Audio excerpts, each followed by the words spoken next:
BJP पूरी तरह से फ्रस्ट्रेशन के दौर से गुजर रही है। मुझे लगता है कि इस तरह के बयान से बीजेपी अपनी हार को चुनाव से पहले ही मान चुकी है।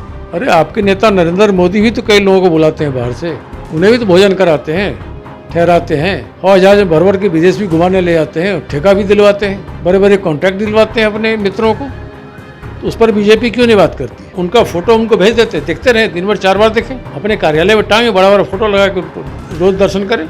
या नरेंद्र मोदी के व्यापारिक मित्रों का तो फ्लाइट है नहीं, जब मर्जी तब रुके रहिए, और जो गलतियां किए हो उस पर सीख लो कि आगे से ऐसी गलतियां न करना। बीजेपी तो गए हो। नमस्कार, मेरा नाम प्रेम है और आप लाइव स्ट्रीम देख रहे हैं। कल विपक्षी एकता की बैठक थी, तमाम जो नेता हैं वो बिहार आए थे, पर अब बीजेपी के लोग हैं वो सवाल खड़े कर रहे हैं कि सरकारी तंत्र का दुरुपयोग किया गया है। सीएम हाउस में बैठक हुई है, इसका सरकार जो खर्चा हुआ है मेहमान नवाजी में, उसका जो राशि है कितना खर्च हुआ उसका जारी करें। बात करने के लिए हमारे साथ कांग्रेस के एमएलसी प्रेमचंद मिश्रा है। सर, कल विपक्षी एकता की बैठक हुई और बीजेपी के लोग करें सरकारी तंत्रों का दुरुपयोग किया जा रहा है। देखिए, बीजेपी पूरी तरह से फ्रस्ट्रेशन के दौर से गुजर रही है।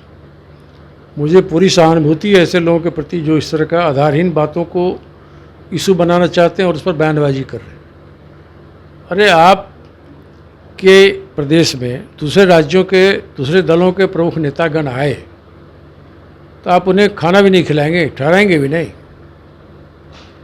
ये तो सामान्य शिष्टाचार है। तो मुख्यमंत्री जी ने आमंत्रण दिया, उस पर लोग आए, इस देश के जाने माने नेतागण आए, कई राज्यों के उसमें चीफ मिनिस्टर थे। तो मुख्यमंत्री के अतिथियों को भोजन कराना, उन्हें ठहराना भी अपराध हो गया।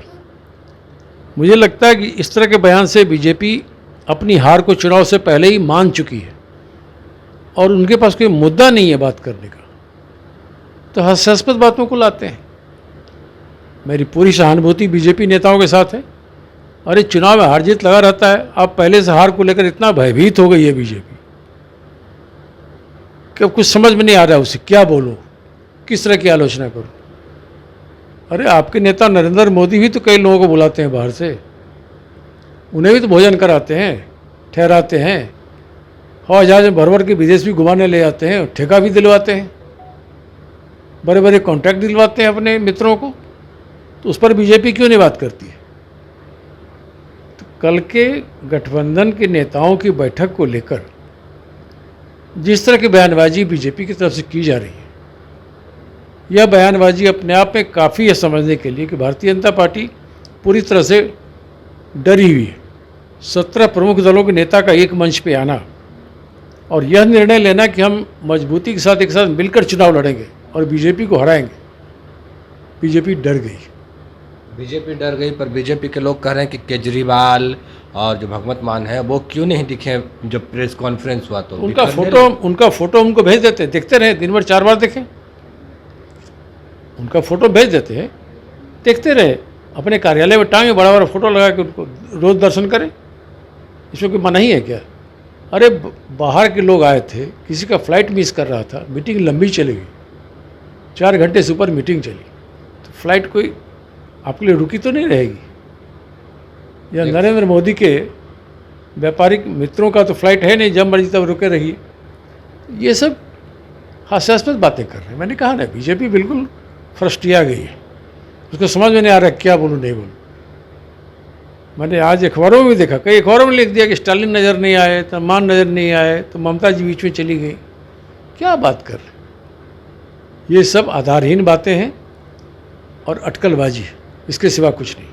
राहुल गांधी आए, कांग्रेस के राष्ट्रीय अध्यक्ष मल्लिकार्जुन खड़गे आए, नीतीश कुमार उनको एयरपोर्ट पर स्वागत करने के लिए पहुंचे, पर बीजेपी के लोग कह रहे हैं कि ये राहुल गांधी की दादी ही हैं जो लालू प्रसाद यादव को जेल भेजे थे, नीतीश कुमार को जेल भेजे थे, और आज उनको गलबहियाँ करके स्वागत कर रहे हैं। मैंने कहा ना, मैं फिर रिपीट करता हूँ, बीजेपी वाले इतने डर गए और भयभीत हो गए कि उन्हें पता ही नहीं चल रहा क्या बोलूँ नहीं बोलूँ। इंदिरा जी ने या किसी व्यक्तिगत नेता ने किसी को थोड़ी जेल में बंद किया। जेल में बंद करना, गिरफ्तारी होना वो न्यायिक प्रक्रिया का हिस्सा होता है। हम लोग भी यहाँ धरना प्रदर्शन करते हैं, आंदोलन करते हैं, हम लोग पर केस नहीं हुआ है क्या? ये सामान्य प्रक्रिया है। बीजेपी चूंकि इन चीज़ों से दूर रहती है, उसको तो मतलब है नहीं, तो दंगा फसाद के अलावा और क्या जानती है? कभी आंदोलन करे, संघर्ष करे, सड़क पर उतरे, तब तो जेपी आंदोलन बीजेपी वाले नहीं थे, उनके इक्का दुक्का नेता थे, बाकी तो सब भाग गए। स्वतंत्रता आंदोलन में भी ये लोग भाग गए, कहीं नहीं थे। इनकी कोई पृष्ठभूमि तो है ही नहीं। यह सिर्फ सामाजिक विद्वेष पैदा करके राजनीतिक रोटी सेकते हैं, धार्मिक उन्माद फैला करके राजनीतिक रोटी सेकना चाहते हैं। इनकी बातों पर मैं इतना ही कह सकता हूँ, मेरी पूरी सहानुभूति है। अरे भैया 7-8 साल सत्ता में रह लिए, अब विपक्ष में रहने की तैयारी करो। पहले से क्यों अनाप शनाप बयान दे रहे हो? अपना धैर्य बना कर रखो। राजनीति में विपक्ष में रहना भी चाहिए, और जो गलतियाँ किए हो उस पर सीख लो कि आगे से ऐसी गलतियाँ न करना। अगर जनता से समर्थन लेकर सत्ता में आए कि महंगाई कम करेंगे, बेरोजगारी दूर करेंगे, तो वो करना चाहिए ना। एक आखिरी सवाल है, कल राहुल गांधी और मल्लिकार्जुन खड़गे दोनों संबोधित किए, तमाम कांग्रेसी खूब जोश में दिखे, और क्या लगता है कि 24 के चुनाव, 25 के चुनाव तक ये जोश दिखेगा? बिल्कुल दिखेगा। आप 24-25 क्यों जा रहे हैं? अभी देखिए ना, अभी विधानसभा के चुनाव 2 राज्यों में हुए और राज्य में होने वाले। हम लोग हिमाचल जीते, कर्नाटका जीते, बीजेपी को सत्ता से वहाँ बाहर किया। अब देखिए मध्य प्रदेश में क्या होता है, छत्तीसगढ़ में क्या होगा, राहुल जी ने राजस्थान में क्या होगा। हम वहाँ भी जीतेंगे। बीजेपी के जाने का वक्त आ गया। बीजेपी तो गए हो, कांग्रेस आ रही है। ये कांग्रेस के एमएलसी प्रेमचंद मिश्रा थे, साफ शब्दों में कह रहे हैं बीजेपी तो गयो, अब कांग्रेस आ रहा है। बाकी के तमाम खबरों के लिए बने रहे लाइव सिटी के साथ। लाइव सिटीज को सब्सक्राइब नहीं किया, सब्सक्राइब कीजिए। हमारे फेसबुक पेज को लाइक करना बिल्कुल न भूलें। धन्यवाद।